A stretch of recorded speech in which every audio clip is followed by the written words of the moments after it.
चलो let us start with the super quick revision of GST. हम सारे के सारे 10 चैप्टर्स रिवाइज करने वाले हैं, ओके। एंड आपके रिवीजन का base material will be your ICAI का मॉड्यूल, ठीक है। तो अभी सबसे पहले आपके चैप्टर नंबर 1 से स्टार्ट करते हैं। चैप्टर नंबर 1 आपका कौन सा है? GST in India and introduction, बराबर। तो ये चैप्टर में उसने क्या क्या बताया, हम फटाफट इसको रिवाइज कर लेते हैं। अभी अगर आपने कभी ये चैप्टर पढ़ा होगा तो सबसे पहले उन्होंने आपको क्या बताया ये वाले चैप्टर में, कि दो टाइप ऑफ टैक्सेस होते हैं। कौन से दो टाइप्स ऑफ टैक्सेस होते हैं? एक होता है आपका डायरेक्ट टैक्स और एक होता है आपका इनडायरेक्ट टैक्स, बराबर। डायरेक्ट टैक्स मतलब क्या? आप गवर्नमेंट को डायरेक्टली जाके जो टैक्स पे करते हो that is called as direct tax, बराबर। एंड इनडायरेक्ट टैक्स मतलब क्या? कि बर्डन कोई और बोर करता है लेकिन गवर्नमेंट को जाके पेमेंट कोई और करता है। अभी फॉर एग्जाम्पल, अभी मैं आपको कोचिंग दे रही हूँ तो अभी मैं आपसे फीस लूँगी, तो अभी क्या होगा, मैं जीएसटी आपसे कलेक्ट करूँगी, ठीक है। जीएसटी आप मेरे को दे रहे हो लेकिन गवर्नमेंट को तो मैं जाके दे रही हूँ। तो यहाँ पे क्या हो रहा है, बर्डन आप बेयर कर रहे हो लेकिन actually I am paying to the government. तो इसको क्या बोलते हैं? इसको इनडायरेक्ट टैक्स बोलते हैं। एंड डायरेक्ट टैक्स मतलब क्या? आप खुद ही डायरेक्टली जाके गवर्नमेंट को टैक्स पे करते हो, ठीक है। डायरेक्ट टैक्स का your example is your income tax act, बराबर। Income tax act is your direct tax. And indirect tax में तो अभी अपन क्या एग्जाम्पल ले सकते हैं, आपका सीधा सीधा जीएसटी, ठीक है। अभी ये तो आपका बेसिक मीनिंग हो गया कि डायरेक्ट टैक्स क्या होता है और इनडायरेक्ट टैक्स क्या होता है। लेकिन उन्होंने और दो कैरेक्टरिस्टिक्स बताए। डायरेक्ट टैक्स क्या होता है? Direct tax is progressive in nature and indirect tax is regressive in nature. अभी इसका मतलब क्या होता है? Progressive in nature, regressive in nature. वो लोग क्या बोलते हैं? डायरेक्ट टैक्स, उन लोग बोलते हैं direct tax is progressive in nature. इसका मतलब क्या हुआ? आप जितना ज़्यादा कमाते होंगे उतना ज़्यादा आप पे टैक्स लगेगा। इसका मतलब क्या हो गया? आप जितने रिच रहोगे उतना ज़्यादा आप पे टैक्स बर्डन ज़्यादा आएगा in case of direct taxes. क्योंकि क्या होता है ना, डायरेक्ट टैक्सेस पे आपका टैक्स किस पे लगता है? आपका टैक्स इनकम पे लगता है। तो ऑब्वियसली बात है ना, आपका जितना इनकम ज़्यादा उतना टैक्स ज़्यादा। अगर आपका इनकम कम है तो उतना आपका टैक्स कम हो जाएगा। लेकिन वो लोग क्या बोलते हैं? Indirect tax is regressive in nature. Indirect tax is regressive in nature. इसका मतलब क्या होता है कि इनडायरेक्ट टैक्स में आप रिच हो आप पुअर हो उससे फ़र्क नहीं पड़ता, ठीक है। तो फ़र्क कहाँ पे पड़ता है? फ़र्क डायरेक्ट टैक्स में पड़ता है। That is why direct tax is progressive in nature and indirect tax is regressive in nature, बराबर। नेक्स्ट देखो, नेक्स्ट वो लोग क्या बोल रहे हैं? डायरेक्ट टैक्स में burden of tax is borne by the person himself. अभी फॉर एग्जाम्पल मैं मेरा डायरेक्ट टैक्स पे करूँ तो मैं खुद ही जाके गवर्नमेंट को पे कर दूंगी। वो डायरेक्ट टैक्स के केस में आपके पिक्चर में कोई और थर्ड पर्सन नहीं आएगा। लेकिन इनडायरेक्ट टैक्स में वो लोग क्या बोलते हैं? Burden of tax is shifted to another person. इसका एग्जाम्पल मैंने अभी आपको दिया, उसमें क्या हो जाता है, मैं आपसे टैक्स कलेक्ट कर रही हूँ एंड मैं जाके गवर्नमेंट को पे कर रही हूँ। मतलब आप डायरेक्टली गवर्नमेंट को नहीं कर रहे, आप पहले मेरे को पे कर रहे हो फिर मैं जाके गवर्नमेंट को कर रही हूँ। तो that is an example of indirect tax, बराबर। नेक्स्ट देखो, अभी उन्होंने आपको बताया major type of direct taxes and indirect taxes कौन से हैं आपके। देखो डायरेक्ट टैक्स तो एक ही आपका भी इनकम टैक्स एक्ट 1961, बराबर। नेक्स्ट अभी इनडायरेक्ट टैक्स। अभी इनडायरेक्ट टैक्स में एक तो अपना सबसे बड़ा आ गया है आपका जीएसटी, बराबर। एंड नेक्स्ट वो लोग क्या बोल रहे हैं? कस्टम ड्यूटी, ठीक है। देखो पहले है ना, इनडायरेक्ट टैक्स में बहुत टाइप ऑफ ये टैक्सेस होते थे। For example value added tax VAT होता था, सीएसटी होता था, सर्विस टैक्स होता था, एक्साइज ड्यूटी होता था। तो अभी उन्होंने क्या किया ना, अभी उन्होंने वो सारी निकाल दिया ना, अभी उन्होंने सिर्फ एक ही रखा है, दैट इज जीएसटी, ठीक है। फिर अभी डाउट आता है कि जी अगर बाकी सारे टैक्सेस उन्होंने निकाल दिए, बाकी सारे टैक्सेस अबॉलिश कर दिए, तो अभी भी कस्टम ड्यूटी कैसे? तो उन्होंने कस्टम ड्यूटी अभी भी रखा है। एंड ये वाला भी पता है कौन सा वाला कस्टम ड्यूटी? ये ना आपका बेसिक वाला कस्टम ड्यूटी है। पहले के टाइम पे कैसा होता था ना, आपका बेसिक कस्टम ड्यूटी लगता था, फिर ये कुछ काउंटर वेलिंग ड्यूटी वगैरह करके भी कुछ होता था। तो अभी जो बाकी की चीज़ें लगती थी ना उन्होंने वो निकाल दिया, लेकिन अभी भी ये जो बेसिक कस्टम ड्यूटी है ये अभी भी आपका लगता है। तो हम ब्रॉडली क्या बोल सकते हैं? डायरेक्ट टैक्स तो सिंपल है, डायरेक्ट टैक्स में तो सिर्फ आपका इनकम टैक्स एक्ट ही आएगा। एंड इनडायरेक्ट टैक्स में क्या आ जाएगा? एक तो आपका जीएसटी है एंड सेकेंडली आपका बेसिक कस्टम ड्यूटी अभी भी एप्लीकेबल है, करेक्ट। नेक्स्ट देखो, अभी उन्होंने फीचर्स ऑफ इनडायरेक्ट टैक्सेस बताए हैं।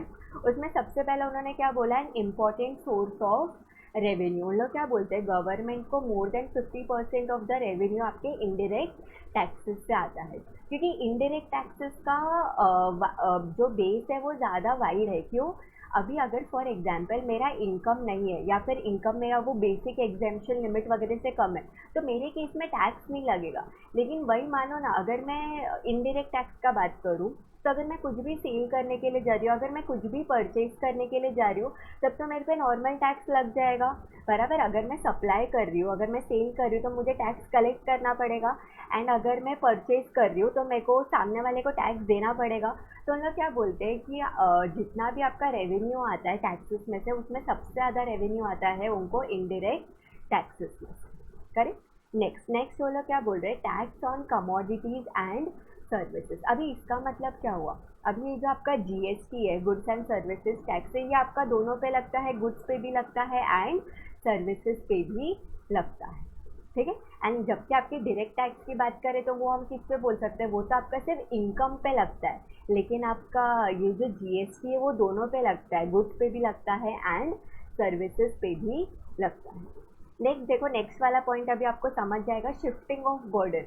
अभी इनडायरेक्ट टैक्स है तो इनडायरेक्ट टैक्स में तो क्लियरली शिफ्टिंग ऑफ बर्डन होता है बराबर। अभी आप जब मेरे को फीस पे करते हो, तब मैं आपसे जीएसटी कलेक्ट करती हूँ एंड फिर जो मैंने आपसे कलेक्ट किया उतना जाके मैं गवर्नमेंट को पे करती हूँ। मतलब यहाँ पे आप मेरे को आप डायरेक्टली जाके गवर्नमेंट को पे नहीं करते।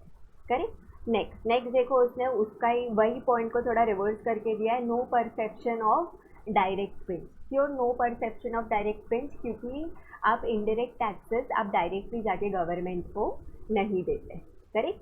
नेक्स्ट अभी वो लोग क्या बोल रहे हैं, इन्फ्लेशनरी।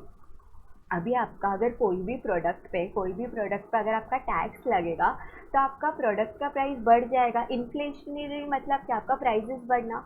फॉर एग्जांपल मानो ना, मैं होटल में खाना खाने जा रही हूँ एंड कोई बड़ा होटल है, तो उस पर तो आपका सब जीएसटी वीएसटी सब कुछ लगता है। तभी मानो मेरा फूड का बेसिक प्राइस कुछ 100 रुपीज़ एंड उसके ऊपर मानो उसने 18% कुछ जीएसटी लगा दिया फॉर एग्जांपल, तो मेरा टोटल प्राइस कितना हो जाएगा, 118 हो जाएगा। तो हम लोग क्या बोल रहे हैं, जीएसटी से योर प्राइजेस इन्फ्लेट, मतलब उससे आपके प्राइजेस इंक्रीज हो जाते हैं। ऑब्वियसली ना, अगर आपके प्रोडक्ट पे टैक्स ऐड हो जाएगा तो ऑब्वियसली बात है कि आपका प्राइस बढ़ जाएगा। करेक्ट। नेक्स्ट देखो, हम लोग क्या बोल रहे हैं, वाइडर टैक्स बेस। क्यों wider tax base? Direct tax तो रेस्ट्रिक्टेड है, वो तो आपके सिर्फ इनकम पे ही लगता है, लेकिन आपका ये जो इनडायरेक्ट टैक्स है उसका बेस बहुत ज़्यादा वाइड है। ये इसका इनडायरेक्ट टैक्स का बेस बहुत ज़्यादा वाइड है, इसके लिए हमने ऊपर ये पढ़ा था कि गवर्नमेंट को जो more than 50% of the revenue आता है वो कहाँ से आता है, वो इनडायरेक्ट टैक्सेस से आता है। ठीक है। नेक्स्ट देखो, उन्होंने क्या बोला है, प्रमोट सोशल वेलफेयर। अभी क्वेश्चन आएगा, indirect tax and social welfare का क्या कनेक्शन?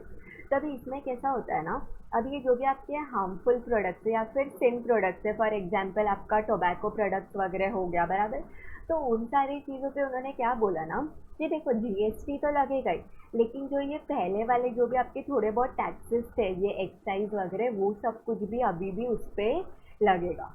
क्यों उस पर लग रहे हैं पहले वाले टैक्सेस भी?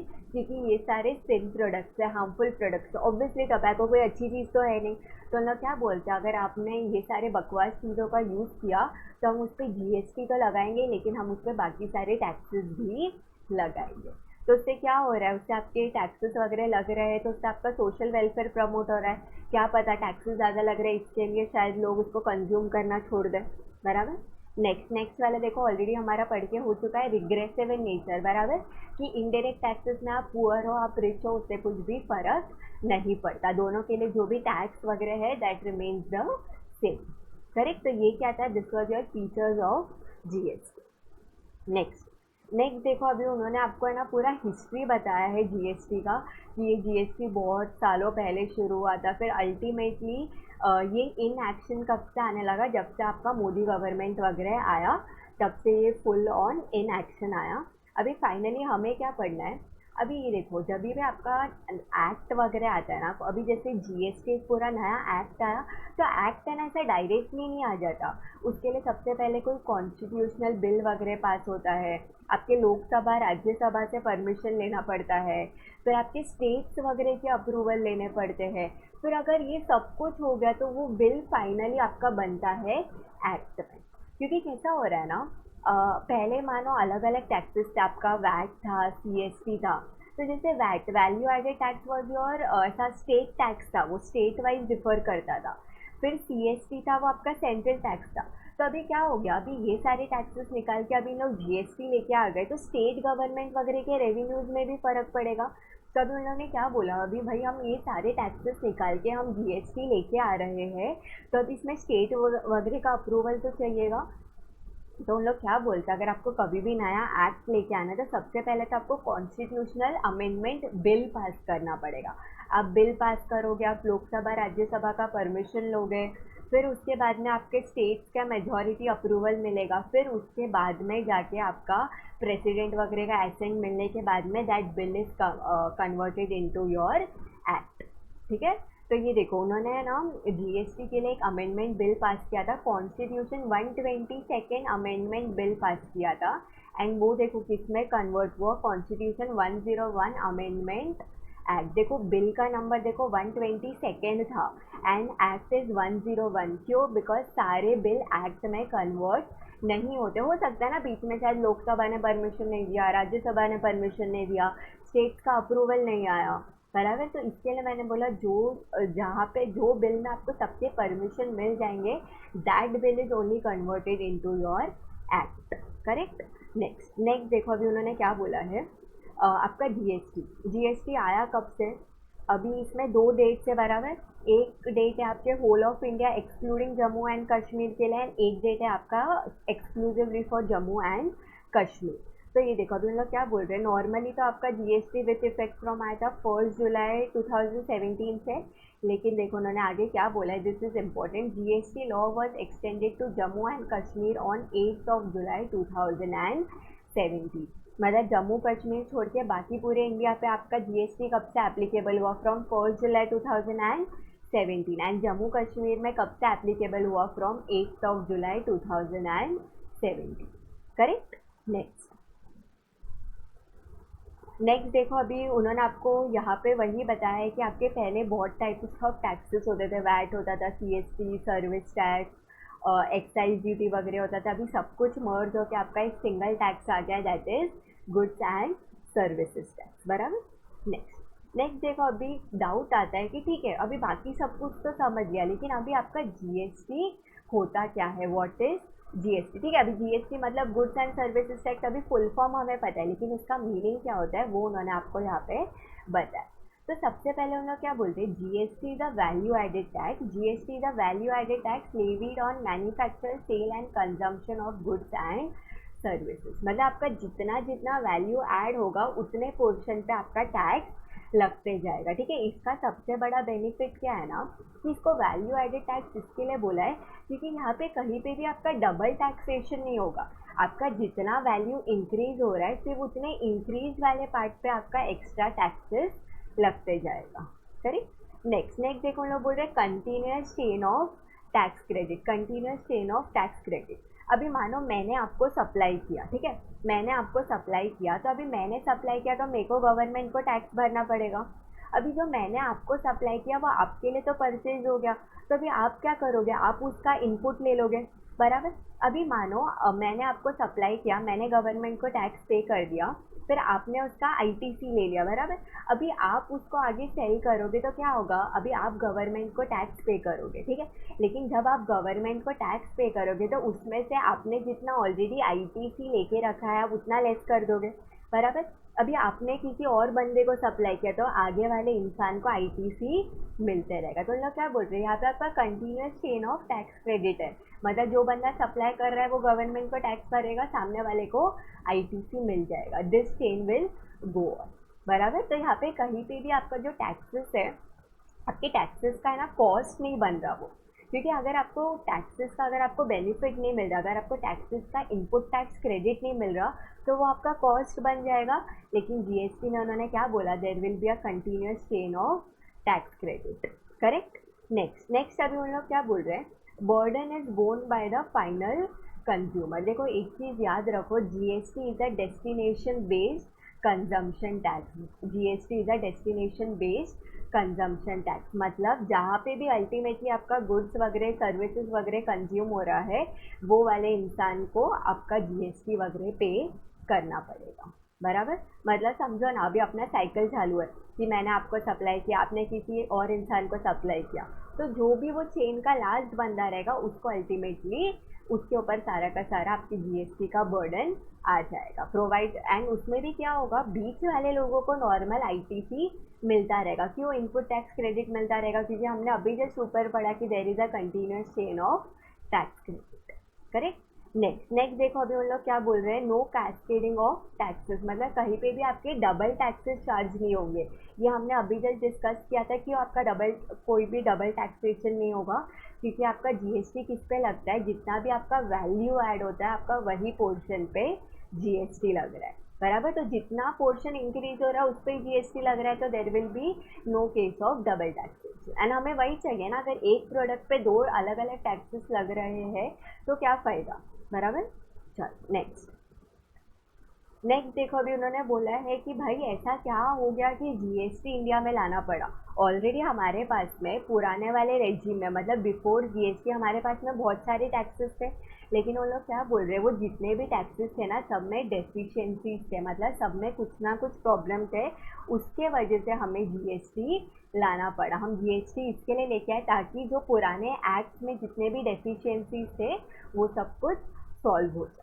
करेक्ट। अभी देखते हैं कि क्या डेफिशिएंसीज थे। तो देखो नेक्स्ट आंसर आपका क्या आता है, deficiencies in the value added taxation system.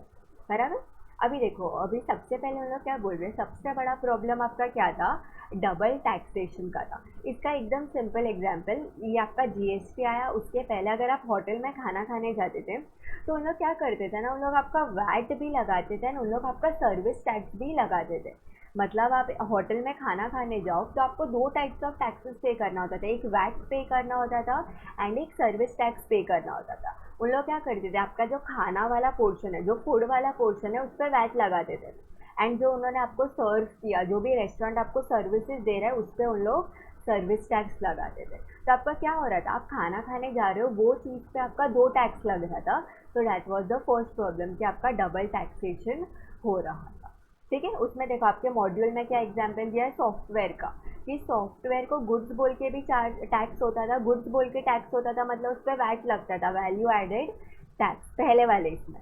And फिर सॉफ्टवेयर इंस्टॉलेशन वगैरह का मानो उससे कुछ सर्विसेज वगैरह दिया तो उस पर वो सामने सर्विस टैक्स भी लगाता था। मतलब पहले वाले सिस्टम में और मेन प्रॉब्लम वॉज कि आपका डबल टैक्सेशन होता था, एंड डबल टैक्सेशन हुआ तो हमें एज अ कस्टमर हमें ही लॉस होगा। अभी मानो ना आप होटल में खाना खाने जा रहे हो, एक तो खाने का चार्ज भरोगे, बराबर, उसके ऊपर से आप उसको वैट दोगे, प्लस आप उसको सर्विस टैक्स भी दोगे, तो वो लॉस हमारा हो रहा था। करेक्ट। नेक्स्ट अभी वो लोग क्या बोल रहे हैं, CENVAT did not include the chain of value addition in the distributive trade below the stage of production. अभी है ना आपके अलग अलग टाइप्स ऑफ टैक्सेस थे, वैट था, सीएसटी था, एक्साइज ड्यूटी वगैरह था। तभी क्या होता था ना, वैट का आपको एक पॉइंट ऑफ टाइम तक आईटीसी नॉर्मल आपको टैक्स का क्रेडिट मिलता था, लेकिन सीएसटी सेंट्रल सेल्स टैक्स का है ना आपको इनपुट टैक्स क्रेडिट नहीं मिलता था। अभी सेंट्रल सेल्स टैक्स कब लगता था, फॉर एग्जांपल मैं महाराष्ट्र में हूँ, आप गुजरात में हो, तो अगर मैं आपको सेल कर रही हूँ कुछ भी गुड्स वगैरह तो उस पर सीएसटी लगता था, एंड अगर मैं महाराष्ट्र टू महाराष्ट्र ही सेंड कर रही हूँ तो उस पर वैट लगता था। तो अभी जो वैट था, वैट का मेरे को इनपुट टैक्स क्रेडिट मिलता था, लेकिन सीएसटी का मेरे को इनपुट टैक्स क्रेडिट वगैरह कुछ नहीं मिलता था। तो अभी क्या होता था, अगर मेरे को इनपुट टैक्स क्रेडिट नहीं मिल रहा था तो वो पूरा का पूरा मेरा कॉस्ट बन जाता था। फिर एक और टाइप का आपका ड्यूटी था, दैट वाज एक्साइज ड्यूटी। ठीक है। तो एक्साइज ड्यूटी मैन्युफैक्चरिंग पे लगता था, पहले एक्साइज ड्यूटी आपका मैन्युफैक्चरिंग पे लगता था। तो अभी वो भी क्या हो जाता ना, एक्साइज ड्यूटी का क्रेडिट मिलता था, लेकिन it was restricted only up to the manufacturing stage, मतलब एक्साइज ड्यूटी का क्रेडिट सिर्फ मैन्युफैक्चरर को ही मिलता था।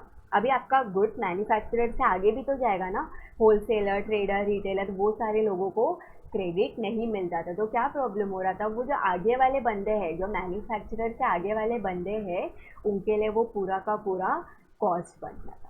ठीक है। अभी ये जो भी सारे टैक्सेस है उन्होंने ट्राई किया था कि ये सारे टैक्सेस भी वैल्यू एडेड टैक्स रहे। वैल्यू एडेड टैक्स रहेगा, इसका मतलब क्या होगा आपका, कि जितना वैल्यू इंक्रीज हो रहा है, जितना भी वैल्यू एडिशन हो रहा है उस पर ही टैक्स लगेगा, लेकिन वो लोग उसको प्रॉपरली इम्प्लीमेंट नहीं कर पाए। ठीक है, फिर क्या होता था ना आपका ये वैट एंड सीएसटी। वैट आपका स्टेट टैक्स हो गया, वो स्टेट वाइज डिफर होता था। एंड ये आपका एक्साइज ड्यूटी वगैरह हो गया, ये आपका सेंट्रल टैक्स है, बराबर। तो ये स्टेट और सेंट्रल का है ना आपस में कभी जमता ही नहीं था। तो स्टेट वाले को सेंटर का क्रेडिट नहीं मिलता था, सेंटर वाले को स्टेट का क्रेडिट नहीं मिलता था। एंड ये हम आगे जाके पढ़ेंगे कि इवन जीएसटी में भी स्टेट और सेंट्रल का आज तक कभी नहीं बनता, बराबर। फिर नेक्स्ट हम लोग क्या बोल रहे हैं कि there were several taxes such as your luxury tax, entertainment tax which were not subsumed in VAT. अभी आप वो मूवी वगैरह देखने जाओगे तो उसमें अब आपका एंटरटेनमेंट टैक्स वगैरह लगा देता था, या फिर आप कोई वो बड़े बड़े पार्क वगैरह में जा रहे हो घूमने के लिए तो वहाँ पे वो एंटरटेनमेंट टैक्स वगैरह लगा देता था। तो उसमें क्या हुआ ना, उनका ऐसा कोशिश था कि हमने जो वैट लेके आए, VAT is a value added tax, बराबर।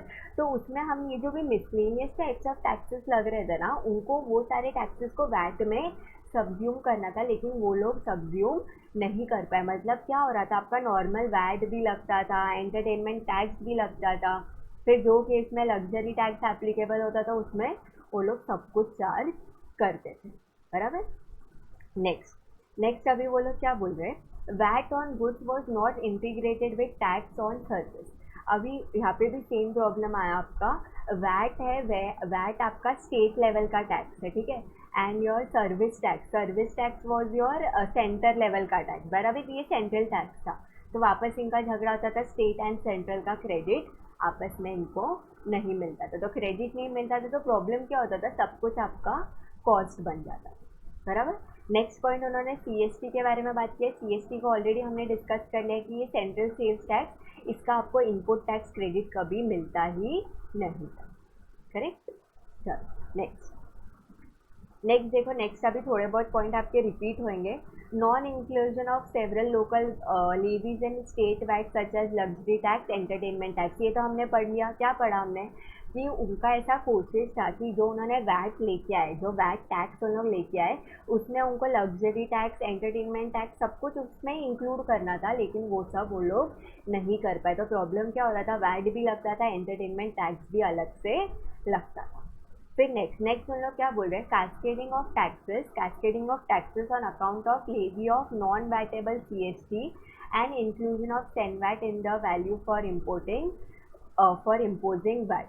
अभी सीएसटी का आपको क्रेडिट नहीं मिलता था, बराबर। एंड ये जो सेन वैट है, जिस पर जो सेंट्रल एक्साइज ड्यूटी, तो ये केस में भी क्या होता था, सेंट्रल एक्साइज ड्यूटी आपका सेंट्रल टैक्स हो गया, लेकिन वैट आपका स्टेट टैक्स हो गया, तो वो केस में आपको इनपुट टैक्स क्रेडिट नहीं मिलता था। फिर नेक्स्ट हमने ये वाला पॉइंट ऑलरेडी बात कर लिया कि ये जो एक्साइज ड्यूटी का क्रेडिट था वो कहाँ तक मिलता था, वो सिर्फ मैन्युफैक्चरिंग स्टेट्स तक ही मिलता था। एक्साइज ड्यूटी आपका लगता है मैन्युफैक्चरिंग पे, लेकिन उसमें भी उन्होंने क्या कर दिया कि भाई ठीक है तुम्हें क्रेडिट मिलेगा एक्साइज ड्यूटी का, लेकिन कौन से स्टेट्स तक मिलेगा, ओनली टिल मैन्युफैक्चरिंग स्टेट, मतलब आगे वाले लोगों के लिए वो पूरा का पूरा कॉस्ट हो गया। नेक्स्ट देखो हम लोग क्या बोल रहे हैं, non integration of VAT and service tax, state centre आपस में कभी नहीं बनता, ना ही उनका जीएसटी में बनता है, बराबर। एंड नेक्स्ट देखो, double taxation of transaction as both good and services. इसमें आप वो होटल वाला एग्जाम्पल लिख सकते हो, बराबर। उन लोग वो खुद ही डिस्टिंग्विश नहीं कर पा रहे थे कि उन लोग होटल वाली चीज़ को उन लोग गुड्स ट्रीट करें या फिर सर्विस ट्रीट करें। अभी उन्होंने खुद का तो दिमाग लगाया, उन लोग डिफ्रेंशिएट नहीं कर पाए कि गुड्स है कि सर्विसेज है, तो दोनों टैक्स लगा देते थे। गुड्स के लिए वैट लगा देते थे एंड सर्विसेज के लिए आपका सर्विस टैक्स लगा देते थे। तो इसके लिए जब हम होटल में खाना खाने के लिए पहले जाते थे तो हमें बहुत ज़्यादा कॉस्टली लगता, correct. Next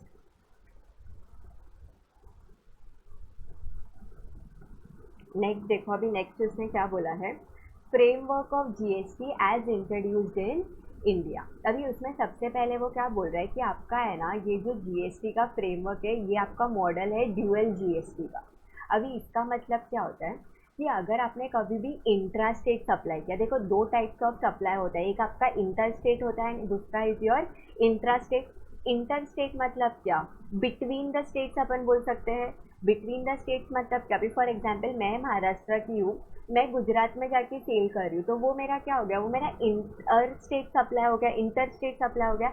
and intra state supply क्या मतलब, it is with in the same state. For example मैं महाराष्ट्र की और मैं सामने जिसको सप्लाई कर रही हूँ, फिर सामने मैं जिसको सेल कर रही हूँ वो भी बंदा महाराष्ट्र का ही, तो उसको अपन क्या बोल देंगे, उसको अपन इंट्रा स्टेट सप्लाई बोल देंगे, बराबर। कभी जीएसटी में उन लोग क्या बोलते हैं, अब इसको यहाँ पे ड्यूअल जीएसटी क्यों बोला है, क्योंकि जब भी आप आपका इंट्रा स्टेट सप्लाई करोगे, जब भी आप आपका इंट्रा स्टेट सप्लाई करोगे मतलब with in the same state करोगे, तब आपका दोनों टाइप्स ऑफ टैक्सेस लग जाएगा। आपका CGST, central goods and service tax भी लग जाएगा, और आपका state goods and service tax भी लग जाएगा।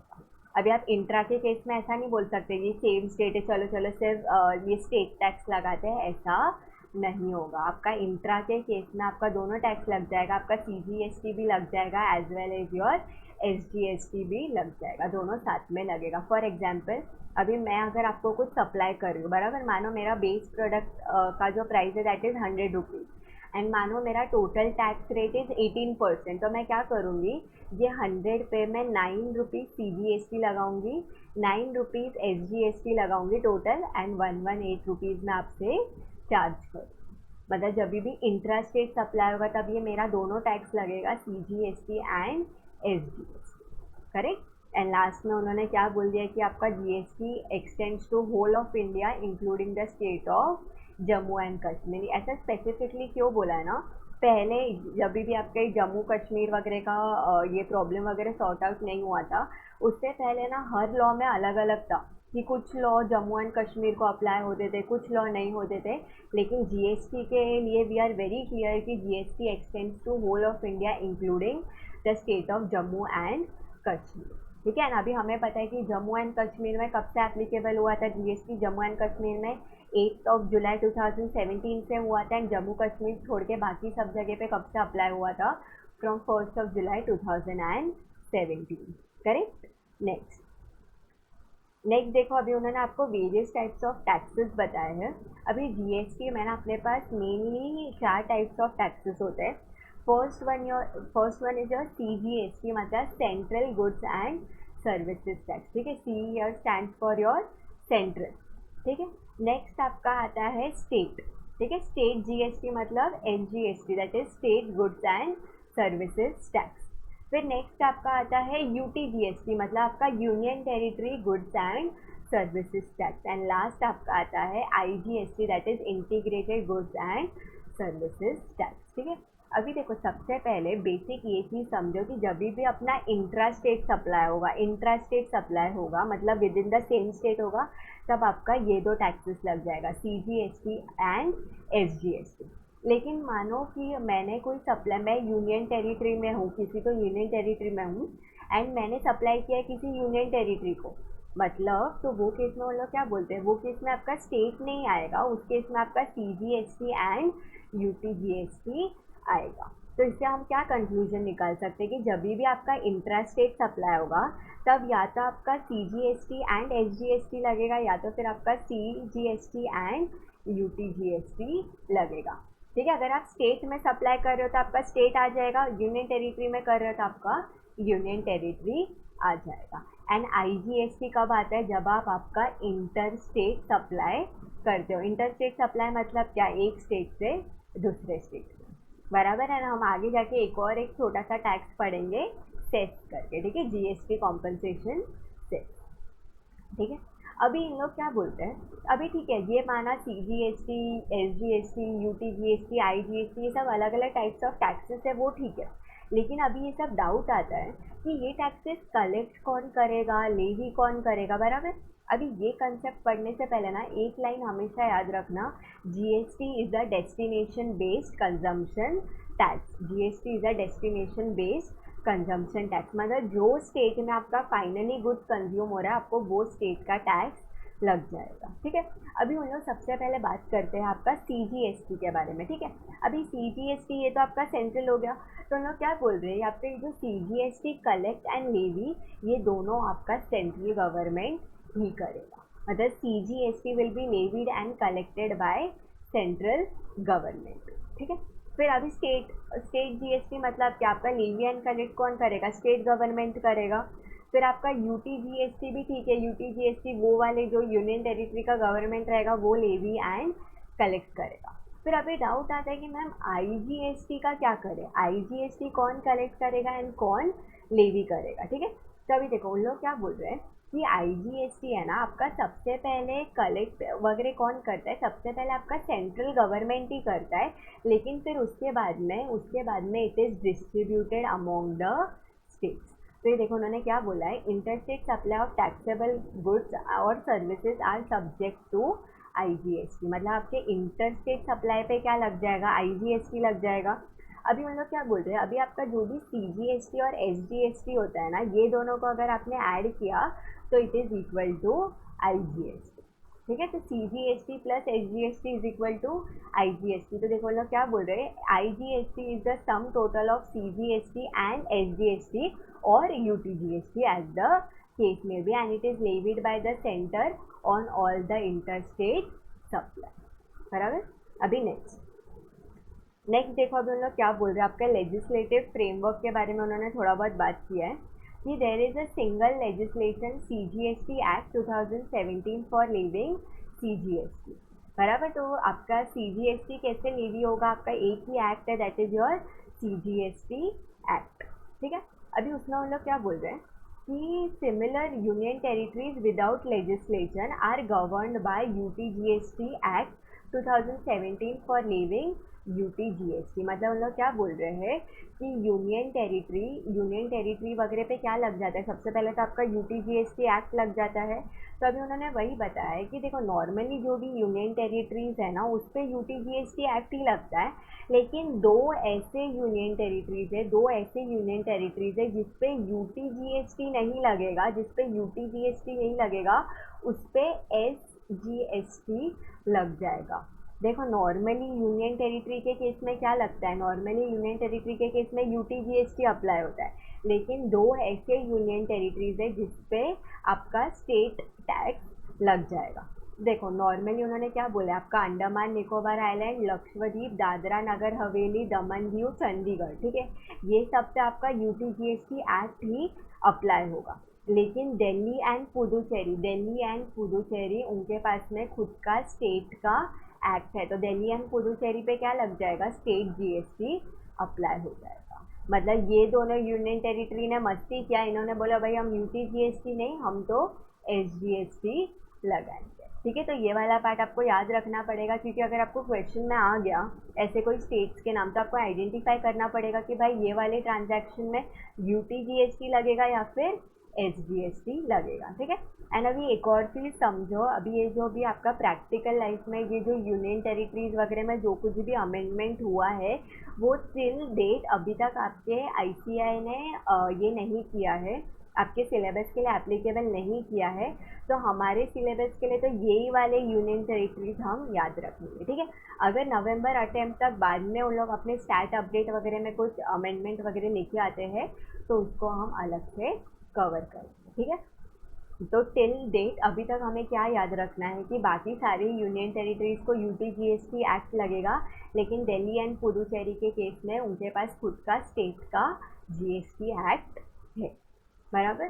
फिर नेक्स्ट देखो लोग क्या बोल रहे हैं, दो there are multiple SGST legislation the basic feature of law such as chargeability, definition of taxable event, taxable person, classification, valuation of goods and services, procedure for collection, levy of tax are uniform in the SGST legislation as far as feasible। अभी ये सारी चीज़ें क्या होते हैं, इसको एक बार के लिए छोड़ दो, क्योंकि ये तो आपके हर पॉइंट आगे आगे के चैप्टर्स में कवर होते जाएंगे, ठीक है। तो ये वाले पॉइंट को अगर आपने यहाँ से एक बार के लिए इग्नोर कर दिया तो भी चलेगा, ठीक है।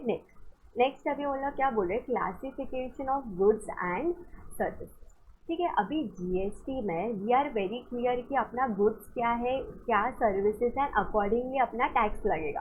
देखो पुराने वाले सिस्टम में प्रॉब्लम था, उन लोग आइडेंटिफाई नहीं कर पा रहे थे कि गुड्स क्या सर्विसेज क्या। फॉर एग्जाम्पल अपना वो होटल वाला केस, अभी होटल वाले केस में अगर उन्होंने आइडेंटिफाई कर लिया होता कि ये जो होटल में अगर सपोज मैं खाना खाने जा रही हूँ दैट इज़ अ गुड और सर्विसेज, बराबर, वो गुड्स है या फिर सर्विसेज है, तो उस पर एक ही टैक्स लगता। बराबर। लेकिन वो लोग वो चीज़ को पुराने वाले सिस्टम में आइडेंटिफाई नहीं कर पाए, इसके लिए उन लोग होटल पे उन लोग वैट भी लगाते थे। और अगर मैं खाना खाने जा रही हूँ तो मेरे बिल पर वैट भी लगता था एंड सर्विस टैक्स भी लगता था। लेकिन अभी ये तो क्या था, ये तो आपके पुराने लॉ का प्रॉब्लम्स था। तो अभी वो सारे प्रॉब्लम्स हमें अभी जीएसटी में सॉल्व करना है। तो उन्होंने क्या बोल दिया, जीएसटी में ना आपके गुड्स एंड सर्विसेज का क्लासिफिकेशन रहेगा। फिर अभी आप जो भी प्रोवाइड कर रहे हो, आप है ना लिस्ट में जाके चेक कर लो कि आपने जो सप्लाई किया वो गुड्स के लिस्ट में फॉल होता है या फिर सर्विसेज के लिस्ट में फॉल होता है। अगर वो गुड्स के लिस्ट में फॉल होता है तो उसका एक स्पेसिफिक टैक्स रेट लगेगा, सर्विसेज के केस में उसका एक अलग से टैक्स रेट लग जाएगा, बराबर। तो देखो अभी उन्होंने क्या बोला है, गुड्स आपका कैसे आइडेंटिफाई होगा, गुड्स के क्लासिफिकेशन कैसे होगा, it will be done by using HSN। HSN stand for your harmonise system of nomenclature. मतलब गुड्स को क्लासीफाई करने के लिए हम क्या यूज़ करेंगे, HSN यूज़ करेंगे। मतलब अगर आपका कोई भी प्रोडक्ट गुड्स रहेगा तो उसका क्या रहेगा, उसका एक HSN रहेगा। अभी फिर सेम चीज़ आता है सर्विसेज के केस में क्या, तो सर्विसेज के केस में आपका एक आता है SAC करके, that is your service accounting code. This is your service accounting code. मतलब आपका गुड्स कैसे क्लासीफाई होगा, गुड्स के लिए there is something called as HSN। HSN stand for harmonize system of nomenclature. And services के लिए क्या रहेगा, सर्विसेज के लिए there will be something known as SAC, that is service accounting code. तो जो भी चीज़ का SAC आपको समझ जाएगा कि ये भाई सर्विस है, जिसका भी HSN आपको समझ जाएगा कि वो आपका गुड्स है, करेक्ट। नेक्स्ट देखो अभी उन्होंने क्या बात किया है, कॉम्पोजिशन स्कीम, ठीक है। अभी ये इन डिटेल आपका कवर होगा इन चैप्टर नंबर 3, ठीक है। चैप्टर नंबर 3 आपका चार्ज है, तो चार्ज में कॉम्पोजिशन स्कीम के बारे में पूरा एक सेक्शन दिया गया है, सेक्शन नंबर 10। अभी कॉम्पोजिशन स्कीम मतलब क्या, ये उन लोगों ने एक छोटे टैक्स पेयर्स के लिए या फिर जो स्मॉल बिजनेसमैन वगैरह होते हैं उनके लिए उन लोग एक स्पेशल स्कीम लेके आए called as composition scheme.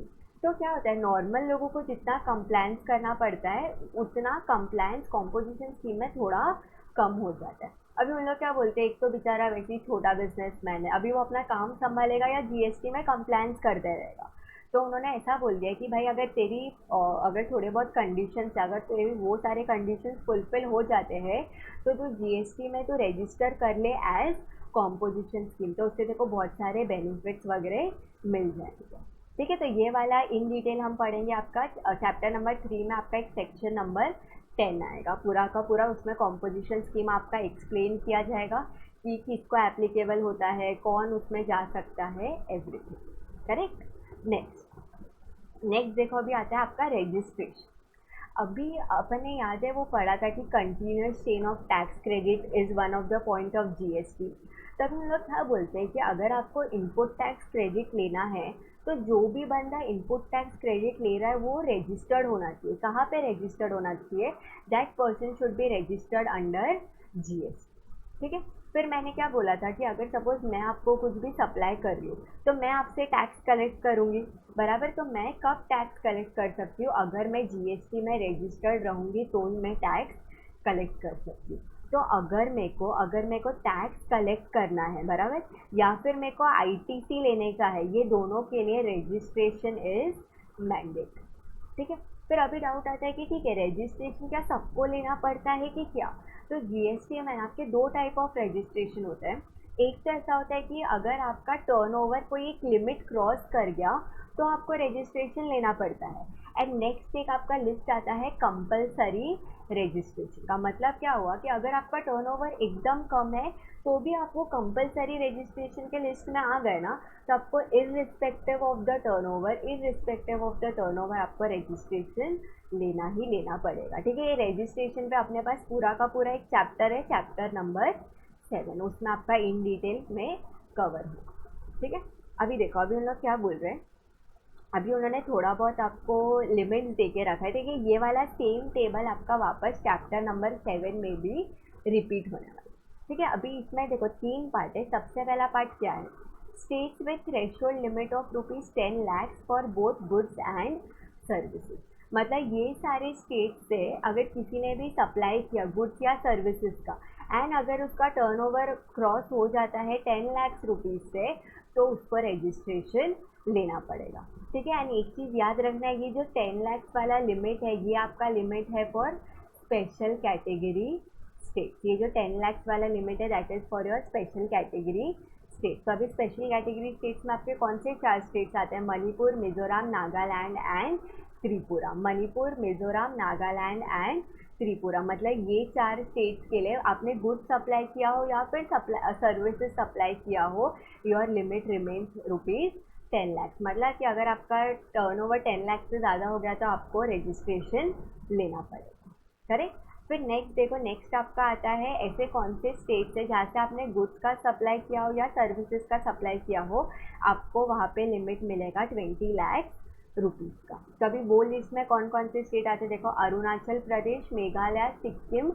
Uttarakhand, Puducherry and Telangana. मतलब ये सारे स्टेट से आपने सप्लाई किया हो गुड्स का या फिर सर्विसेज का किया हो, आपका लिमिट कितना हो जाएगा? Your limit will be 20 lakh rupees, ठीक है। अभी एक चीज़ याद रखना, ये है ना अरुणाचल प्रदेश है, इसको गलती से भी एग्जाम में आंध्र प्रदेश के साथ में कंफ्यूज मत कर देना, ठीक है, बहुत बार होता है। एंड ये वाला टेबल अभी के लिए आप सिर्फ यहाँ पे रीड कर सकते हैं बिकॉज ये इन डिटेल आपका वापस चैप्टर नंबर 7 के रिविजन में भी कवर होगा, करेक्ट। एंड नेक्स्ट देखो, नेक्स्ट वाला आपका थोड़ा अलग कैटेगरी आता है, states with threshold limit of ₹20 lakh for services and 40 lakh for goods. मतलब ये सारे स्टेट्स से अगर आपने सर्विसेज प्रोवाइड किया तो your limit will be 20 lakh, लेकिन गुड्स के लिए आपको लिमिट मिलेगा 40 लाख का।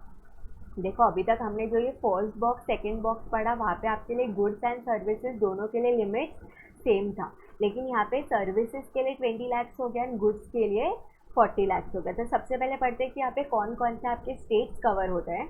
यहाँ पे एक तो आपका जम्मू कश्मीर कवर होता है, एक आपका आसाम होता है, एक इधर हिमाचल प्रदेश, एंड लास्ट उन्होंने एकदम ऐसा बैलेंसिंग फिगर जैसा बोल दिया ऑल अदर स्टेट्स। मतलब जो कैटेगरी 1 में भी नहीं आए, 2 में भी नहीं आए, 3 में भी, जो ये 3 स्टेट्स को छोड़ के अगर कोई और स्टेट बच जाता है तो आपका यहाँ पे फॉलो करेगा। लेकिन अभी आप एक चीज़ देखो, यहाँ पे इन्होंने जहाँ पे गुड्स बोला था ना वहाँ पे उन्होंने एक एस्ट्रिक मार्क दे के रखा है, उसका मीनिंग क्या है नीचे देखो, persons engage exclusively in intra state supply of goods. मतलब ये वाले बॉक्स का कंक्लूजन हम क्या बोल सकते हैं कि अगर आपने ये सारे स्टेट से सर्विसेज प्रोवाइड किया तो your limit will be 20 lakh rupees, लेकिन अगर आपने यहाँ से intra state supply of goods किया, अगर आपने intra state supply of goods किया तो your limit will be 40 lakh, ठीक है। लेकिन एक चीज़ याद रखना, ये 40 लाख किस चीज़ के लिए है? Only for the intra state supply of goods, ठीक है। अभी अगर intra state supply of goods किया तो ही योर लिमिट इज़ 40 लाख, ठीक है। अभी एक डाउट आएगा कि यहाँ पे सिर्फ इंट्रा स्टेट सप्लाई बोला है, अगर इंटर स्टेट सप्लाई कर दिया तो क्या? वो हम आपके चैप्टर नंबर 7 में पढ़ेंगे कि इंटर स्टेट सप्लाई के केस में आपको कंपलसरी रजिस्ट्रेशन लेना ही पड़ता है, करेक्ट। नेक्स्ट देखो, अभी उन्होंने आपको क्या बता के रखा है, एग्जेम्पशन बता के रखा है। वो लोग क्या बोल रहे हैं कि ये जो छोटे छोटे बिजनेसमैन वगैरह होते हैं हम उनको थोड़ा बहुत एग्जेम्पशन, थोड़ा बहुत बेनिफिट्स वगैरह भी दे सकते हैं, बराबर। नेक्स्ट देखो उन्होंने क्या बोला है, सीमलेस फ्लो ऑफ क्रेडिट। अभी इसमें सबसे पहला तो उन्होंने एक वही लाइन रिपीट किया है कि GST is a destination based consumption tax, बराबर। Revenue of SGST ordinarily accrues to the consuming state, जहाँ पे आपका फाइनली गुड्स वगैरह कंज्यूम हो रहा है वो वाले गवर्नमेंट को रेवेन्यू मिलेगा, करेक्ट। नेक्स्ट है ना, फिर अभी हम ये आपका पढ़ेंगे आपके आईटीसी के चैप्टर में, चैप्टर नंबर 6 में, कि अभी आपके पास में जितना भी लाइबिलिटी है, जितना भी क्रेडिट है, वो सब कुछ है ना आपस में सेट ऑफ हो सकते हैं। तो उसका एक पर्टिकुलर ऑर्डर है कि अगर आईजीएसटी लाइबिलिटी है तो आईजीएसटी लाइबिलिटी को मैं सबसे पहले किसके सामने सेट ऑफ करूँगी and so on so fourth. तो उसको आप चैप्टर नंबर 6 के लिए छोड़, करेक्ट। नेक्स्ट देखो, नेक्स्ट आपका उसने वही आपको एक इलस्ट्रेशन दिया है कि intra state supply and inter state supply. तो अभी इंट्रा स्टेट सप्लाई होगा तो क्या होगा, उस पर आपका सीजीएसटी एसजीएसटी चार्ज हो जाएगा, एंड इंटर स्टेट सप्लाई होगा तो उस पर आपका आईजीएसटी चार्ज हो जाएगा, बराबर। नेक्स्ट देखो, अभी उन्होंने एक चीज़ बताया आपका जीएसटी कॉमन पोर्टल। अभी है ना आपका एक जीएसटी का एक कॉमन पोर्टल है, मतलब आपका जीएसटी का एक वेबसाइट है www.gst.gov.in। तो तो अभी ये वाला जो पोर्टल है ना, इससे आपके जीएसटी के सारे कंप्लायंसेस के वर्क होते हैं। फॉर एग्जांपल अगर मेरे को मेरा रजिस्ट्रेशन करना है तो मैं ये जीएसटी कॉमन पोर्टल पे जाके करूँगी। अगर मेरे को मेरा कुछ टैक्स वगैरह का पेमेंट करना है तो मैं ये कॉमन पोर्टल पे जाके करूँगी। अगर मेरे को कुछ रिटर्न्स वगैरह फाइल करना है तो मैं ये वाले पोर्टल पे जाके करूँगी, ठीक है। तभी हम लोग क्या बोल रहे हैं कि ये जो आपका जीएसटी कॉमन पोर्टल है, दिस इज योर www.gst.gov.in, ठीक है। अभी इसके आगे वाला जो लाइन है ना, वो इम्पोर्टेंट है आपके एग्जाम पॉइंट ऑफ व्यू, कि it is a website manage by GSTN goods and service network और कंपनी इनकॉर्पोरेटेड अंडर सेक्शन 8। तो ये आपको याद रखना है कि आपका कॉमन पोर्टल जो है वो कौन मैनेज करता है। It is manage by GSTN a company, a section 8 company. अगर आपने इतना भी याद रखा कि it is manage by GSTN a section 8 company, तो भी आपका काम हो जाएगा, ठीक है। तो आपका जीएसटी कॉमन पोर्टल कौन सा है? www.gst.gov.in and it is managed bye GSTN which is a section 8 company, correct. Next देखो, इसने आपको वही बता के रखा है कि आप ये जीएसटी पोर्टल के थ्रू आप क्या क्या फंक्शंस कर सकते हो, ठीक है। नेक्स्ट अभी उन्होंने बताया कि आपका एक जो जीएसटी पोर्टल है वो तो ठीक है, उसके अलावा एक और आपका है common portal for E way bill, ठीक है। एंड वो पोर्टल कौन सा? आपका www.ewaybillgst.gov.in। इसका मतलब क्या हुआ कि अगर आपको ई वे बिल जनरेट करना है तो वो आपको ये वाले पोर्टल के थ्रू जाके करना पड़ेगा। लेकिन ई वे बिल को छोड़ के अगर आपको और कोई भी कंप्लायंस वर्क करना है तो वो आप आपके नॉर्मल पोर्टल के थ्रू जाके करोगे, ठीक है। अभी ये ई वे बिल क्या होता है ये भी आपके सेपरेटली चैप्टर नंबर 8 में कवर होगा, ठीक है। यहाँ के लिए सिर्फ इतना याद रखो कि आपका एक जीएसटी मेन कॉमन पोर्टल है, that is www.gst.gov.in which is managed bye goods and services network section 8 company, बराबर। एंड नेक्स्ट आपका एक और पोर्टल आता है www.ewaybillgst.gov.in, ठीक है। अभी ये वाला पोर्टल हम क्यों यूज़ करेंगे? अगर आपको कभी भी ई वे बिल फर्निश करना होगा तो उसके लिए ये वाला पोर्टल यूज़ होगा। एंड अभी इसमें भी देखो, अभी ये वाला पोर्टल कौन मैनेज करता है? It is managed by NIC, that is national informatics centre. तो ये उन लोग आपको इजीली एमसीक्यू में पूछ सकते हैं कि नॉर्मल वाला जीएसटी कॉमन पोर्टल कौन मेंटेन करता है एंड ई वे बिल वाला कौन मेंटेन करता है। तो आपको आना चाहिए जीएसटी वाला common portal, it is maintained by your goods and services network GSTN a section 8 company and e way bill का portal it is managed by NIC, correct. Next देखो, अभी उन्होंने आपको एक छोटा सा कंसेप्ट बताया है जीएसपी एंड ASP। जीएसपी और स्टैंड फॉर जीएसटी सुविधा providers and ASP stand for application service provider. अभी क्या होता है ये जीएसटी ASP क्या करते हैं? अभी फॉर एग्जांपल मैं जीएसटी में कोई रजिस्टर्ड पर्सन हूँ, ठीक है। अभी अगर मेरे को मेरा रिटर्न फाइल करना है तो अभी मैं क्या करूँगी, मेरे को जो फॉर्मेट में इजी पड़ता है मैं वो वाले फॉर्मेट में मेरा रिटर्न वगैरह फाइल करूँगी। अभी ये सेम चीज़, ये तो मैं एक सिंगल रजिस्टर्ड पर्सन, ऐसे सोचो ना इंडिया में कितने सारे रजिस्टर्ड पर्सन्स रहेंगे। तो अगर सब लोग अपने अपने हिसाब से अपने फॉर्मेट से रिटर्न वगैरह फाइल करने के लिए गए तो पूरा डिज़ास्टर ही हो जाएगा, क्योंकि सब लोग कौन से फॉर्मेट में करेंगे? जिसको जो फॉर्मेट जमता है वो उसमें करेंगे। तो वो केस में क्या होगा, आपका कोई भी यूनिफॉर्मिटी नहीं रहेगा।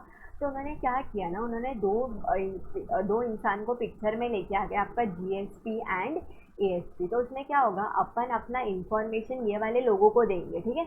अभी मेरा जो भी बिजनेस है मैं उसका इंफॉर्मेशन ये GST ASP वालों को दूंगी, फिर ये लोग मेरे बिजनेस के हिसाब से एक पर्टिकुलर फॉर्मेट बनाएंगे, ठीक है। एंड वो फॉर्मेट से उन लोग जीएसटी पोर्टल पे इंफॉर्मेशन अपलोड करेंगे। तो क्या होगा, ये जो भी GST ASP इनके पास में ऑल ओवर इंडिया के जितने भी इंसानों का डिटेल्स है सब कुछ आ जाएगा।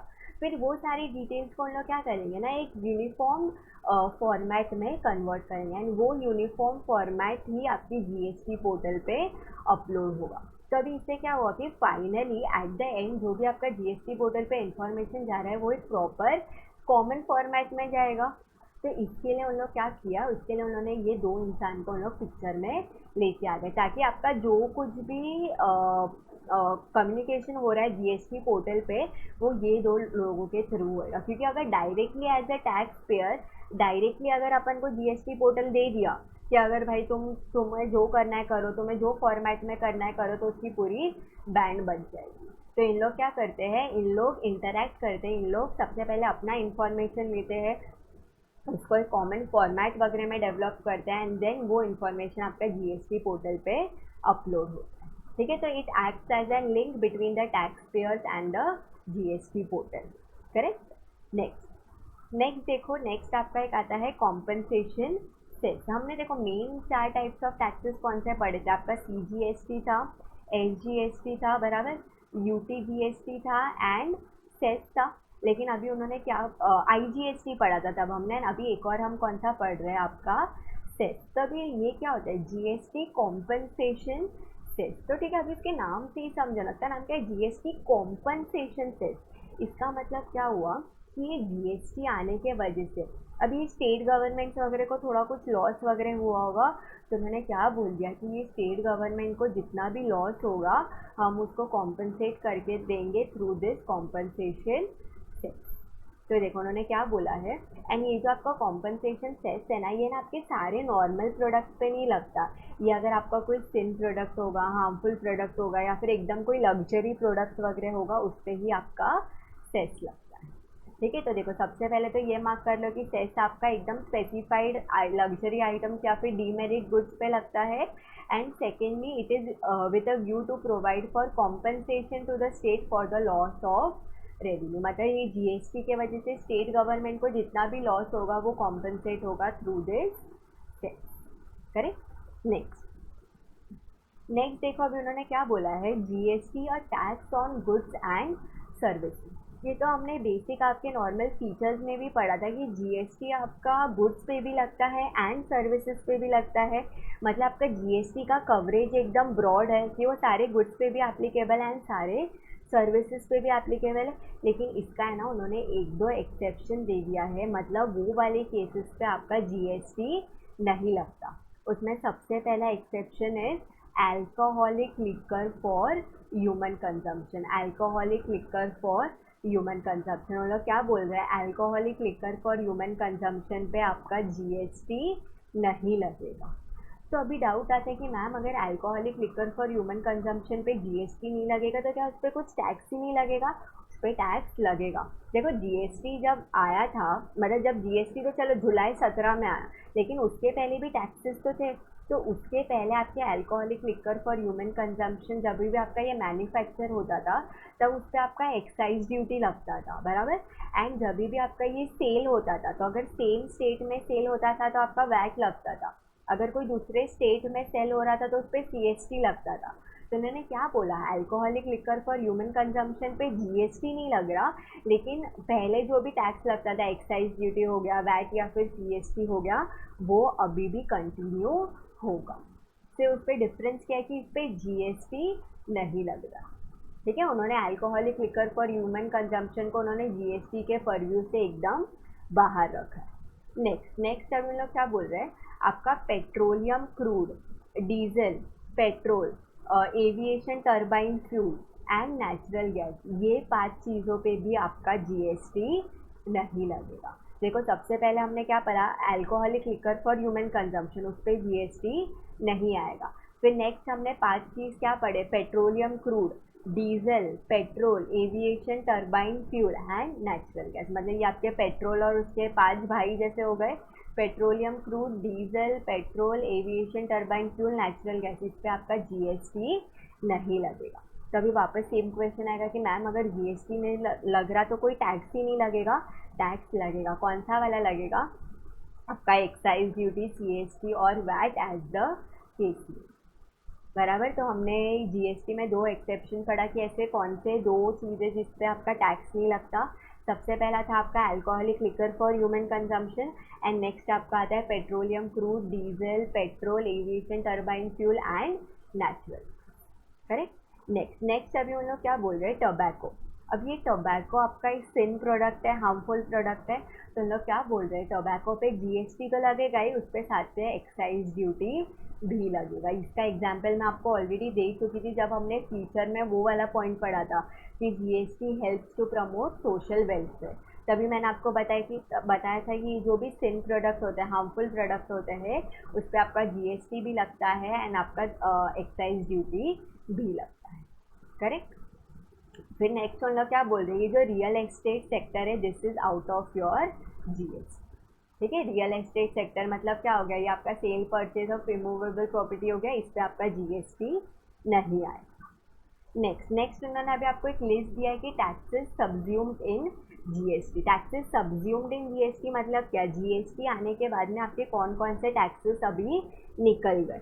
तो देखो उसमें भी उन्होंने दो पार्ट में बाइफरकिएट किया है, एक आपका सेंट्रल टैक्स है, दूसरा आपका स्टेट टैक्स है। तो सेंट्रल में उन लोग क्या बोल रहे हैं, आपका एक्साइज ड्यूटी हो गया या कुछ एडिशनल एक्साइज ड्यूटी था, सर्विस टैक्स था, फिर ये excise duty under medicinal and toilet preparation act, CVD, special CVD, central sales tax, CST, ये सब कुछ आपका निकल गया। मतलब एक्साइज ड्यूटी निकल गया, सर्विस टैक्स निकल गया, सीएसटी निकल गया। एंड ये टैक्स के रिलेटेड जो भी सरचार्ज थे, सेस थे, वो भी उनके साथ साथ में निकल गए, बराबर। एंड स्टेट में देखो उन्होंने क्या बोला है, आपका स्टेट का जो भी सरचार्ज सेस वगैरह लगता था वो सब कुछ निकल गया। फिर आपका tax on lottery, betting, gambling था, वो निकल गया। एंट्री टैक्स लगता था, परचेज टैक्स लगता था, वैट लगता था, लग्जरी टैक्स लगता था, वो सब कुछ निकल गया। ठीक है, अब ये सेकेंड पॉइंट को इम्पोर्टेंट मार्क करो। यहाँ पे देखो उन्होंने क्या बोला है, एंटरटेनमेंट टैक्स निकल गया, लेकिन ब्रैकेट में कुछ दिया, that is very very important. उन्होंने क्या बोला है, except those levied by local bodies. मतलब नॉर्मली आपका एंटरटेनमेंट टैक्स निकल गया, लेकिन अभी भी आपका कौन सा एंटरटेनमेंट टैक्स लगेगा, which is levied by local bodies. मतलब ये जीएसटी वाले रेजिम में भी entertainment tax levied by local bodies ये अभी भी आप पे चार्ज होगा, करेक्ट। तो इसमें से ये सेकंड वाला पॉइंट याद रखना है कि ये वाला टैक्स आपका अभी भी लगेगा। एंड उसमें भी याद रखना है एंटरटेनमेंट टैक्स कौन सा वाला, which is levied by local body, correct. Next देखो, ये तो उसने अभी आपको सेम चीज़ बताया है, विद इन जीएसटी और आउटसाइड जीएसटी, ये तो ऑलरेडी हमारा डिस्कस करके हो चुका है। अभी नेक्स्ट एकदम सिंपल आंसर आता है, बेनिफिट्स ऑफ जीएसटी। ठीक है, अभी जीएसटी आने से आपके हर सेक्टर को बेनिफिट वगैरह हो गया। अभी एक तो सबसे बड़ा बेनिफिट क्या हो गया कि आपका डबल टैक्सेशन निकल गया। वरना आधे लोगों को तो वही प्रॉब्लम हो रहा था कि भाई हमारा एक कमोडिटी पे, एक प्रोडक्ट पे हमारे दो टाइप्स ऑफ टैक्सेस लग रहे थे। तो एक तो मेरा डबल टैक्सेशन का प्रॉब्लम निकल गया, फिर सेकेंडली मेरा continuous chain of tax credit हो गया। तो अगर मेरे को कंटिन्यूसली आईटीसी मिल जाए तो वहाँ पे मेरा कॉस्ट कम हो जाएगा, तो वो एक मेरा बेनिफिट हो गया। तो उन्होंने ना हर सेक्टर वाइज आपको बेनिफिट्स दे के रखा है कि अभी जीएसटी वगैरह आ गया है तो उससे कौन कौन से सेक्टर को बेनिफिट हुआ है। देखो ऑलमोस्ट सारे सेक्टर को ही बेनिफिट हुआ है, क्योंकि सारे सेक्टर्स में ही आपको इनपुट टैक्स क्रेडिट वगैरह मिल रहा है, कोई भी सेक्टर में आपका डबल टैक्सेशन वगैरह नहीं हो रहा। तो this is your one time read answer, इसका बाद में एक बार आराम से रीड कर सकते हो, ठीक है। एंड इसमें एकदम ऐसा कोई दिमाग लगाने वाला पॉइंट नहीं, जो जब आप नॉर्मली पढ़ते जाओगे तो भी आपको समझ जाएगा कि बेनिफिट क्या क्या हुआ है। नेक्स्ट, अभी नेक्स्ट इस पे आओ, कॉन्स्टिट्यूशनल प्रोविजन। ठीक है, अभी ये कॉन्स्टिट्यूशनल प्रोविजन में ना हमें ना अलग अलग टाइप्स ऑफ आर्टिकल्स पढ़ने वाले हैं विथ आर्टिकल नंबर। तो वो आर्टिकल नंबर अगर हो सके तो उसको याद रखना, क्योंकि आपका इंस्टीट्यूट उसको एमसीक्यू में टेस्ट कर सकता है। देखो ऊपर वाले जो बेनिफिट वगैरह गए, अगर उसको तो आपने एक बार एकदम प्लेन रीडिंग कर लिया तो भी वो आपको पता रहेगा, लेकिन ये कॉन्स्टिट्यूशनल प्रोविजन ऐसा जगह है जहाँ पे आपको थोड़ा याद रखना पड़ेगा, बराबर। अभी चलो, अभी देखो कॉन्स्टिट्यूशनल प्रोविजन में यहाँ से आपके आर्टिकल नंबर शुरू होते हैं। अभी सबसे पहला यार आर्टिकल नंबर इज 265। ठीक है, आर्टिकल 265। अभी आपको इधर क्या करना है, सबसे पहले आपको आर्टिकल नंबर याद रखना है, एंड वो आर्टिकल नंबर क्या बोलता है उसका एक लाइन याद रखना है, क्योंकि एग्जाम में वो कुछ भी कर सकता है। वो आर्टिकल नंबर दे के आपको लाइन पूछ सकता है, या तो लाइन पूछ के वो बोलेगा कि बता ये कौन से आर्टिकल ने बताया। ठीक है, तो सबसे पहले आपका आता है आर्टिकल 265। आर्टिकल 265 क्या बोलता है, no tax shall be levied और collected except by authority of law. ठीक है। तो आर्टिकल 265 क्या बोल रहा है कि अगर आपको कुछ भी टैक्स लेवी करना है या कलेक्ट करना है तो उसके लिए आपके पास लॉ का अथॉरिटी होना चाहिए, बराबर। तो no tax shall B levied और collected except by authority of law, ये आपका कौन बोलता है, ये आपका आर्टिकल 265 बोलता है। नेक्स्ट आपका आता है आर्टिकल 245, ठीक है, आर्टिकल 245। अभी ये क्या बोल रहा है कि जो भी आपका पार्लियामेंट लॉ बनाएगा, जो भी आपका पार्लियामेंट लॉ बनाएगा वो आपके पूरे कंट्री के लिए एप्लीकेबल हो जाएगा, मतलब अपने पूरे इंडिया के लिए एप्लीकेबल हो जाएगा। लेकिन जो स्टेट जो भी लॉ बनाएगा वो पूरे के पूरे स्टेट को अप्लाई होगा। अभी देखो पार्लियामेंट आपका सेंटर हो गया, तो क्या बोल रहा है, पार्लियामेंट जो भी लॉ बनाएगा वो पूरे के पूरे इंडिया के लिए एप्लीकेबल होगा। लेकिन जो स्टेट गवर्नमेंट जो लॉज बनाएंगे वो सिर्फ रिस्पेक्टिव स्टेट्स के लिए ही एप्लीकेबल हो, ठीक है। तो ये कौन था, ये आपका आर्टिकल 245 था। सबसे पहला हमने आर्टिकल 265 पढ़ा। आर्टिकल 265 में क्या था, no tax shall B levied और collected except by authority of law.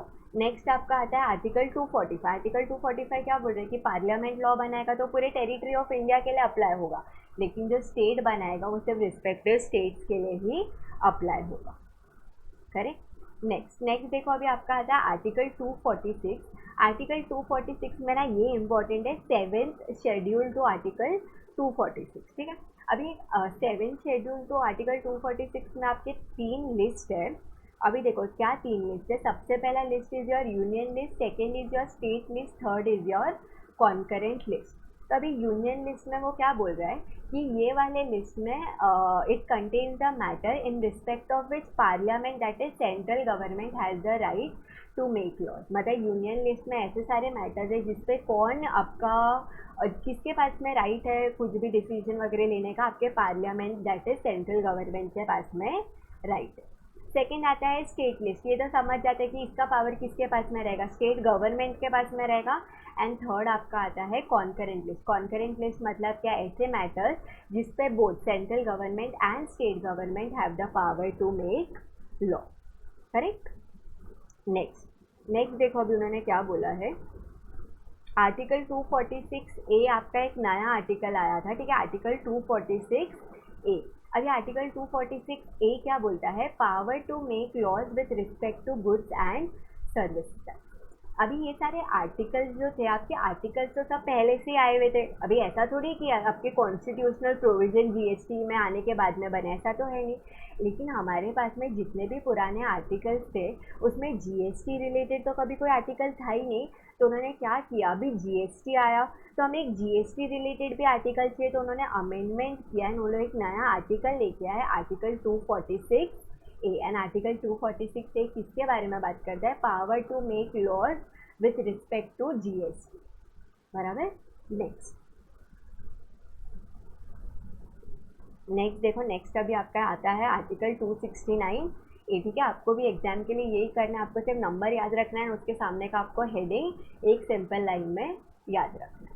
अभी आर्टिकल 269A क्या बोल रहा है, levy and collection of GST on inter state supply. मतलब ये levy and collection of GST on inter state supply का power कहाँ से आता है, आपके आर्टिकल 269A से आता है। अभी इंटर स्टेट सप्लाई पे आपका क्या लगता है, आईजीएसटी लगता है, बराबर।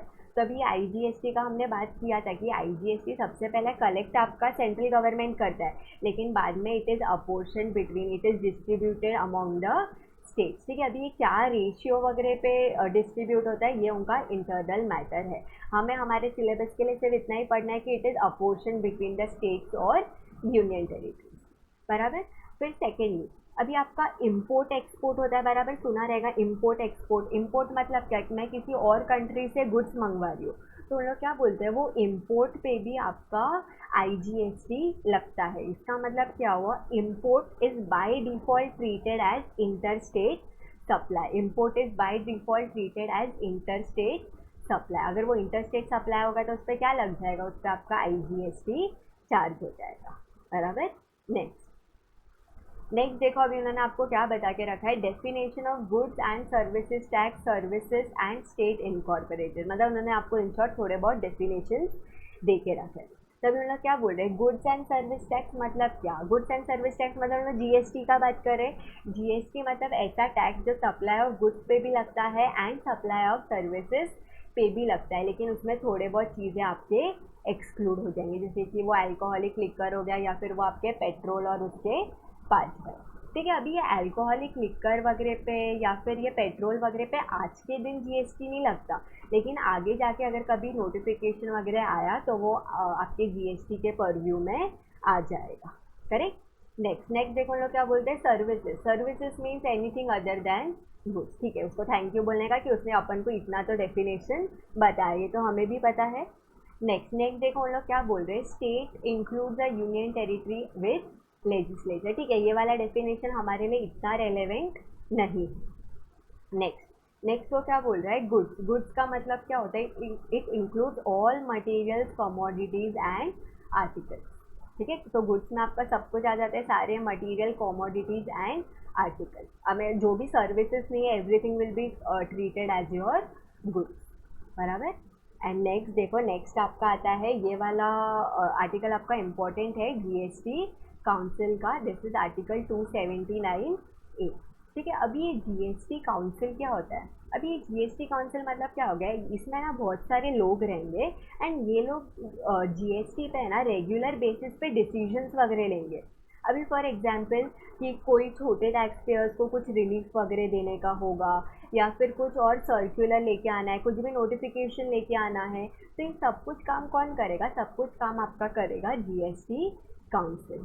ठीक है, तो अभी देखो, अभी उन्होंने क्या बोला है सबसे पहले कि आपका जीएसटी काउंसिल आर्टिकल 279A में कवर्ड है।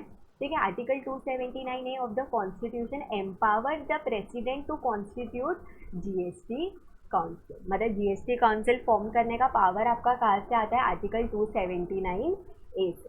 ठीक है, अभी नेक्स्ट देखो, नेक्स्ट है ना, अभी उन्होंने थर्ड पॉइंट में आपको जीएसटी काउंसिल का कॉम्पोजिशन बताया। अभी जीएसटी काउंसिल में लोग रहेंगे वो ठीक है बराबर, लेकिन कौन कौन रहेगा वो उन्होंने यहाँ पे बताया।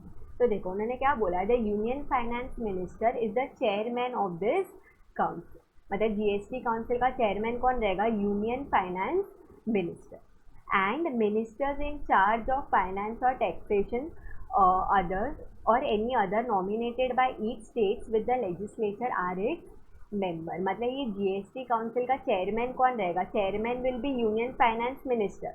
फिर उन लोग क्या करेंगे ना, उन लोग अपने हर एक स्टेट, यूनियन टेरिटरीज वगैरह से थोड़े बहुत लोगों को उठाएंगे। वो लोग कौन रहेंगे, they will B ministers of finance and taxation, and ये सारे ministers will be the members of the GST council. देखो यूनियन फाइनेंस मिनिस्टर खुद से बैठ के कुछ नहीं कर सकता, उसको साथ में लोग भी तो चाहिए, मेंबर्स भी तो चाहिए। तो मेंबर्स कौन रहेंगे, वो जो रिस्पेक्टिव स्टेट्स के मिनिस्टर्स रहेंगे, they will be the member. And उन्होंने साथ में एक और पॉइंट क्या बोल दिया, besides the union minister of state in charge of revenue और finance is also its member. मतलब ये वाला जो इंसान है, minister of state in charge of revenue और फाइनेंस, ये भी आपके जीएसटी काउंसिल का मेंबर रहेगा। करेक्ट। अभी ये जीएसटी काउंसिल क्या करेगा, the function of the council is to make recommendation to the union and the states on the important issues like tax rate, exemption, threshold limit, dispute resolution. मतलब GST में अगर कुछ भी problem आ रहा है, उनको कुछ भी चेंजेस लेके आना, तो सब कुछ कौन करेगा, वो काम जीएसटी काउंसिल का रहेगा। बराबर। फिर नेक्स्ट उन लोग क्या बोल रहे हैं कि मानो किसी दिन हमें वो मोटर वो वाला आपके petroleum, crude, aviation, turbine fuel, वो सब पे अगर जीएसटी वगैरह लेके आना है तो वो कौन से डेट से एप्लीकेबल होगा, वो सब कुछ भी आपको आपका जीएसटी काउंसिल ही बताएगा। एंड ये जो लास्ट वाला पॉइंट है ना, ये जो लास्ट वाला पॉइंट है, दिस इज़ इम्पॉर्टेंट। ठीक है, ये है ना, ये वाला एक बार आपके सीए फाइनल के एग्जाम में टेस्ट हुआ था एमसीक्यू में, तो it is equally important for you also. उन लोग क्या बोलते हैं कि अगर अभी सपोज जीएसटी काउंसिल है, अभी जीएसटी काउंसिल का मीटिंग होगा, वो डिसीजंस वगैरह लेगा। अभी ऐसा हो सकता है ना कि मानो वहाँ पे 20 लोग बैठे रहेंगे, अभी कोई एक मैटर निकला, तो अभी उस पर मानो थोड़े लोगों ने हाँ बोला, थोड़े लोगों ने ना बोला, तो अभी हम कैसे डिसाइड करेंगे कि हम वो मैटर को हमें आगे लेके जाना चाहिए या फिर नहीं लेके जाना चाहिए, कुछ तो मेजॉरिटी होना चाहिए ना। तो उन लोग क्या बोल रहे हैं कि अगर आपको ये जीएसटी काउंसिल के अगर कुछ भी डिसीजंस वगैरह अप्रूव करवाने हैं, तो उसमें एटलीस्ट आपका 3/4 मेजॉरिटी होना चाहिए। ठीक है, तो यहाँ पे आप सिंपल सा कंक्लूजन लिख सकते हो कि आपको जीएसटी काउंसिल के केस में 3/4 मेजॉरिटी चाहिए। मतलब फॉर एग्जांपल जितने भी लोग बैठे, जितने भी लोगों ने वोट किया, अगर उतने में से अगर 3/4 लोगों ने अग्री कर लिया तो आपका जो भी मैटर था दैट विल बी अप्रूव। ठीक है, तो ये वाला point is important for the purpose of your MCQ.